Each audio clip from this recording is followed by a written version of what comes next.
left fist Whitney and my right fist Bobby, because when they get together, they crack heads. She's a gangster. Anybody got kids in the building? Me? Yeah. Count to 3, fuck them kids. 1, 2, 3, fuck them kids. Why when you be fucking with niggas and shit, and the relationship be over, and be 2 lines on the pregnancy test? My homegirl, she was fucking with this dude or whatever, found out she was pregnant, come to find out this nigga was fucking a midget.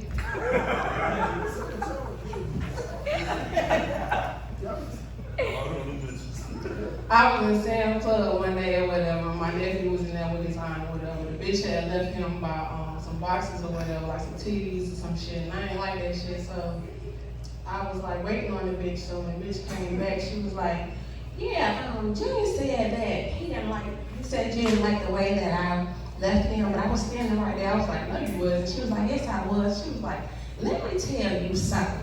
I raised 10 kids." And I was like, "Bitch, I don't give a goddamn how many kids you raised. Bitch, don't leave my motherfucking nephew nowhere. Bitch gonna try to tight teeth talk me. I don't play that shit."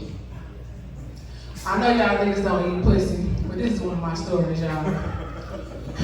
I was fucking with this dude, he had a chick too, he was sucking my pussy. I thought he was stabbing me to death.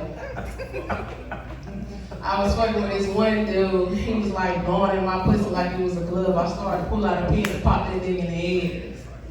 Shout out to the DJ, though. Don't that nigga look like somebody like off of Belleville DeVoe, one of them niggas. And Hugo in this motherfucker looking like Lorenz Tate when he was on Love Jones. My guy right here, you cute, but you look like MOP. Anyways,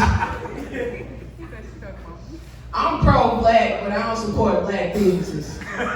Every time I fucking support a black business, I regret that shit. My homegirl, her mama died or whatever. I was trying to support the funeral and shit. These motherfuckers was selling plates and shit. So I gave the bitch my $20. It was her aunt. Her aunt don't know me like that.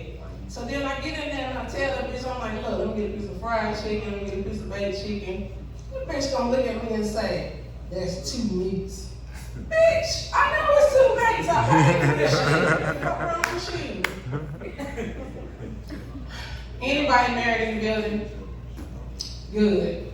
I don't want to get married, y'all. I fucked a lot of married men in my time. I was fucking this one dude. He was married. I didn't know he was married. And nigga was fucking me and sucking my toes at the same time, y'all. I thought I was about to start letting out my motherfucking toes. I looked down at that nigga. I said, "When you marry me?" I had a baby by a married man. I used to work at this fucking psych ward in Raleigh called Holly Hill. Some of y'all motherfuckers in here looking familiar. I had this fucking patient. His name was Pusey. That nigga was like Chocolate Boy from Hey Arnold, except for with shit. And everything Pusey touched had shit on the dinner tray, the door, the milk carton.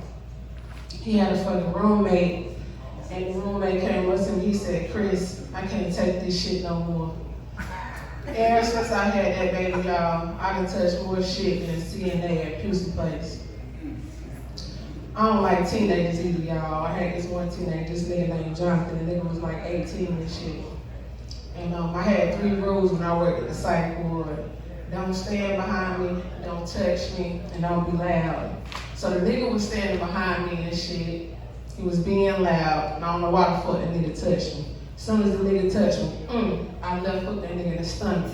He flew into the wall and shit. He was like, "Miss Kristen, you really hurt me." I was like, "Baby, I'm sorry, I didn't mean to hit you and shit.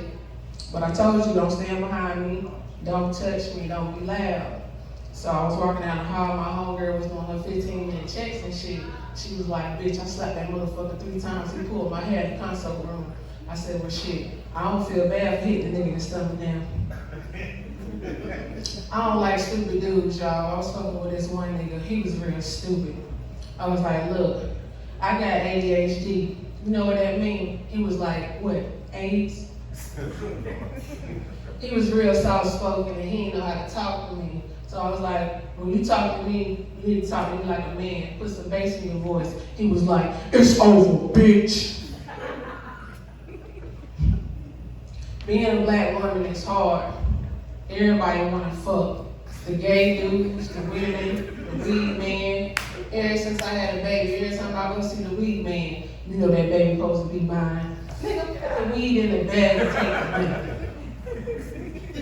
When I was in college, this gay nigga was giving me a ride and shit. He was like, I'll fuck the shit out of you. It's like, no the fuck you want, nigga. You want ding ding and I ain't got that. That was the slow nigga I was telling y'all about. He wanted to fuck when I first met him or whatever, but I was fucking somebody else. And I didn't want to fuck, so I was like, look, I'm hermaphrodite. He was like, what's that? I was like, that means I got a dick and a pussy. But my dick ain't that big. He was like, let me see. I was like, what, you want to suck it? I got fired from Dunkin' Donuts because I ain't no military time. The shit said $0 I thought the shit meant don't come in. I was arguing with my brother one day in front of my mama or whatever. When you black and they call you a bitch, you just be like, your mama. My mama was standing there, he was like, you a bitch. And I was like, your mama a bitch. And I was like, Mom, I forgot we had the same mama. I'm sorry. I'm Christian, though, y'all. That's my time.